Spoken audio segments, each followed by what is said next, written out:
Good morning from New Story Community Books. Today is October 14th, 2023, and we are coming to you live from downtown Marshall, Michigan. Hey, this has been a minute. Welcome back. So, what am I reading this week? This week, I am reading Making It So by Patrick Stewart, by Sir Patrick Stewart. I absolutely love this book. Like most folks my age, I grew up with Next Generation and Star Trek, and him as Gurney Halleck and Dune in the original Dune in one of the Dune movies. Yeah, okay, on one of the Dune projects that got off the ground. Anyway, this book is fantastic. It's amazing. It's him recounting all of his life in theater and on stage, and you get to hear all these cool stories, and you get to learn about all the different projects that he worked on, and some that he maybe did, but or maybe wanted to, but didn't get to. You get to hear stories about like him as a young, relatively unknown actor getting tossed the keys to Paul McCartney's Aston Martin and being able to zoom with McCartney in the back, from the back seat, telling him to go faster, faster. Like that was just fun, cool stories like that. Later on in life, meeting Paul McCartney again, and they're both knights by this point, and getting introduced to Ringo Starr. Fun, cool stuff, you know. But it's not all just name dropping. There's lots of cool stories, lots of warmth, lots of insight. Patrick Stewart is funny and warm and kind, and I really, really am appreciating this book. I'm almost done, a couple more chapters to go. I definitely recommend it. It's fantastic. The book is amazing. If you really, really want an experience, he reads it himself. So you can go to our Libro FM link. You can pick up the book and have Sir Patrick Stewart read you his book. And in the audio, he sings and he recites and he does all kinds of cool stuff. The book's a good experience. I'm now listening to the audio. Fantastic. That's Patrick Stewart, Making It So. Highly recommend. All right, what's happening this week? So business books and poetry are 20% off. That's a weird combo, isn't it? It took me back for a second. Business books and poetry are going to be 20% off starting tomorrow. This is to include Boss's Day, Sweetest Day. They'll be 20% off, hard-coded in the system. So starting tomorrow, that's starting tomorrow, the 15th through the 21st.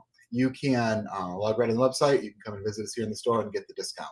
All the business and poetry books. We do have a promo code for you. So if you are someone who regularly reads our newsletter, you'll know there's a promo code every single week. So I'm going to give you the promo code now, but I highly, highly recommend that you subscribe to the newsletter. And the newsletter is fun and funny. Gail, who's a bookseller here and has since moved, still writes the newsletter. So we communicate online. She comes and visits us in person sometimes. And she writes a really, really great newsletter. I definitely recommend you check it out. There's going to be promo codes in there. We always list all the books that are coming out that we're really excited about. And, you can always get a discount if you pre-order.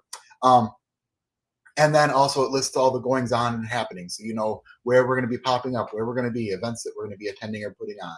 It's a good way to stay connected and informed and save some money. Sign up for the newsletter. You can do that on our website. You can just pop in here and tell any bookseller that you want to do it. We'll get you all taken care of. So anyway, the current promo code is ice cream, all one word, ice cream, and that's 25% off whatever your most expensive item is in your cart. So you're on the website, you're going to buy something, plug in ice cream, it'll take 25% off one item. Go for that. All right, where can you find New Story this month? I mentioned pop-ups and getting out in the community. The Sip and Shop event is going to be happening here in downtown Marshall. That's Thursday, October 19th, and that is like grown-up trick-or-treating. It's fun. We're here in the evening. All the retail stores stay open late. So you've got retail stores and restaurants. Come on over, grab a bite, start shopping the stores, see all the cool deals. We'll have headbands. You can buy your headbands for $5. Headbands will give you different stuff at different stores. So you might get like discounts or freebies or just have fun wearing a headband. Headbands go on sale on Tuesday. So you can buy those at any of the downtown retailers. We'll have the best ones, I think. But you can buy them at any downtown retailer. They're just $5, but you don't even need the headband to participate. You can just come on out and have fun. But if you got the headband, you can do the grown-up trick-or-treating and get the sales. So that is October 19th. The Firefighters Costume Parade and Trick-or-Treating is going to happen Saturday, October 28th, downtown Marshall. It's a really quick parade. Firefighters come through. It's fun. Bring your kids, get them all dressed up, hang out on the sidewalks. Firefighters will come down and do the parade. That'll be fun. Then they can make the trek up and down the sidewalks, and they can trick or treat right in front of the stores at all the different stores and restaurants. Grab some candy. It's a fun way to help kick off Halloween in a safe way. You don't have to do a ton of walking. It's all just right here on the Golden Block, and it's just a cool way to build community. We can all come together for a minute. Let your kids try their costumes out. So that's October 28th. You can always find us now at Bread and Basket in Battle Creek. That's downtown Battle Creek on Michigan Avenue, Bread and Basket. Look them up on socials if you haven't yet. Go and give them a like. They feature tons of unique and interesting small produced crafts and products. So lots of um, self-care stuff, lots of beauty stuff, lots of interesting and unique and cool stuff, food stuff. Oh my gosh, some of the jams and stuff we've got. Ooh. Anyway, Bread and Basket, downtown Battle Creek. We just started installing bookshelves, so we've got plenty of books down there, lots to pick from. It's a curated selection. This is what kind of fits in with what they do down there. It's beautiful and fantastic, and I definitely recommend you go down there. Say hello to Tiffany. She owns the shop there. Check out all the cool stuff that they've got. Downtown Battle Creek, Bread and Basket. Go see them. Yeah, so let's talk about what we're here to talk about this week. So we are at the tail end of Banned Books Week, and I just wanted to take a minute and talk about what makes a banned book. Like, you hear the phrase tossed around a lot, banned books, and it has been kind of contentious lately as people argue about what is and what isn't a banned book and who can ban a book. And so, yeah. So one of the main arguments is that if books are available, then they can't possibly be banned. If this book is banned, how could you be selling it? So I think maybe just taking a step back and taking a breath for those folks and thinking about what constitutes a ban. So a ban, censorship, is typically considered not when you can get something privately, but when a government agency says this is no longer allowed. That's a ban. And so when things get banned, you're just no longer able to get them or do them. Thanks to that government agency in whatever capacity that government agency is able to enact that. That doesn't necessarily mean that you can't find that banned item somewhere. It just means that government agency is going to do everything they can to keep you from getting it. And it's important that we define what a government agency is. So for our purposes of banned and challenged books, we define a government agency as any agency that seeks public input into how it's run, so through elections or appointments, and it collects tax dollars to function. So that means school boards, libraries, municipalities, state governments, federal governments, all that stuff. It doesn't mean the federal government has to ban a book for it to be a ban. A ban by a governmental agency like an elected school board that collects my tax dollars is still a ban. That's a banned book. So limiting the capacity of other people to get that thing as a government agency, that's a ban. And when a parent brings a book up and says, I don't like this book, I don't think you should have it, that's a challenge. Challenged and banned books. So we always talk about them that way, keep them together in the same category, because it's someone attempting to use a government body to limit what others have access to read and knowledge that they can have. That's a ban. No matter how you want to argue it, we don't have to get into like the minutia of what each word, the root of each word. I'm telling you, if a government agency stops you from getting a book in whatever capacity they can, that's a ban. So let's talk about some of these bans and maybe why that happens versus the reasons that are normally given. All right, here's one. Mouse. Mouse was banned like in recent times. Mouse was banned because it was deemed inappropriate based on the inclusion of swear words in drawings of nude figures. They're cartoon mice. This is Art Spiegelman did this book. It is cartoon telling of, it's nonfiction telling of the Holocaust. So telling of I think his parents survived the Holocaust. Yeah, so it's an important work. It is done in cartoon fashion so that it's a little more accessible. Typically, this is read in high schools, but there are people who really are offended by cartoon drawings of naked mice and by swear words. So they want to keep this book out of kids' hands. So they've made sure that it gets banned in some schools and school libraries. Also, Anne Frank's diary. So Anne Frank was a Holocaust victim. Her diary was later recovered, and her story's been told, and it's been read for generations.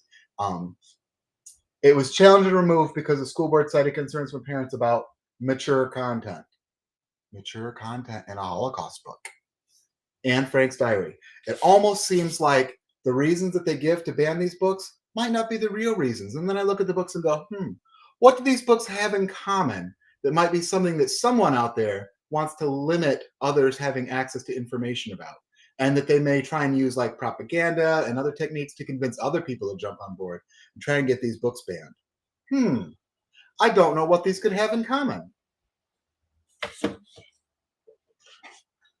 This one's one of my favorite banned books. I love this one. So Animal Farm was banned shortly after it came out. Animal Farm was banned in the United States for being communist propaganda and a seditious call to overthrow the U.S. government. It was also banned in the Soviet Union, Cuba, and China for being anti-communist. And the CIA purchased the film rights to this book. So I love a book that critiques like systems of power and people's like way that people decide to function in those systems, and suddenly everybody reads into it that it's critiquing them. And so this is why it's one of my favorites, because people who read it go, "Oh, this must be critiquing," and that it's necessarily critiquing all forms of power and governance that we choose to enact, because we almost always take it too far. All right, Toni Morrison's Beloved.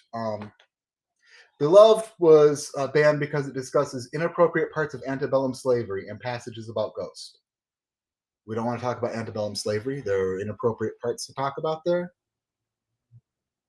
For high schoolers, for grown-ups, I think we could talk about antebellum slavery. And passages about ghosts are a reason to ban a book. We don't want kids reading this because it talks about ghosts? Really? How about J.D. Salinger's Catcher in the Rye? Most commonly cited reason for this one being banned is its use of vulgar and obscene language and its statements defamatory to God. Less common reasons are it's been challenged because it's been anti-white or immoral. It's not my favorite book, but I can't imagine because a book says "God damn" that we want to ban it. Like, it's just so silly to me. I think that's a silly reason to have a government agency decide that a book should be limited or shouldn't be read by some people. And let's talk about Uncle Tom's Cabin, Harriet Beecher Stowe. This is a classic. It's been banned because for its pro-abolitionist views and for inciting debates on slavery. We don't want teenagers reading this book because they might want to debate slavery. Oh no. Yeah, sometimes the reasons we decide to ban books are just beyond me. All right, last one. And this one is a book that was modernly banned. And this book was banned in a community very near us. I went to the meeting. This book challenged, but school board it was brought before the school board. This is a book that had just been introduced to the school. And this is a beautiful book. It's about a child who goes to school and her name is really hard to pronounce. And she comes home really, really upset about it. And her mom says, "No, your name is a song. It's beautiful." And it talks about like the importance of names. And the reason this book was challenged is the parent felt it was inappropriate that there was a black child whose name was hard to pronounce, but it didn't present any white children in the story whose names were hard to pronounce. And so this book has to be removed from classrooms. All right, so that's what I got for banned books. If you can't tell by my facial expressions about what I'm showing you, I think banning books is ridiculous. I think banning books is part of a cause for a downfall of society when we start limiting what people, viewpoints people can read and learn about and express. It's always a problem. The book banners are never the good guys. The people who throw books into a pile and light them on fire are never the good guys. So, yeah, I say go find a banned book and read it. The ones that they want to ban, those are the ones you should be checking out and reading, because there are definitely things there that people are interested in keeping from everyone reading and thinking about and debating and discussing. All right, that's what I have for you today. Thanks a lot for joining me here, and I hope to see you in the store this week.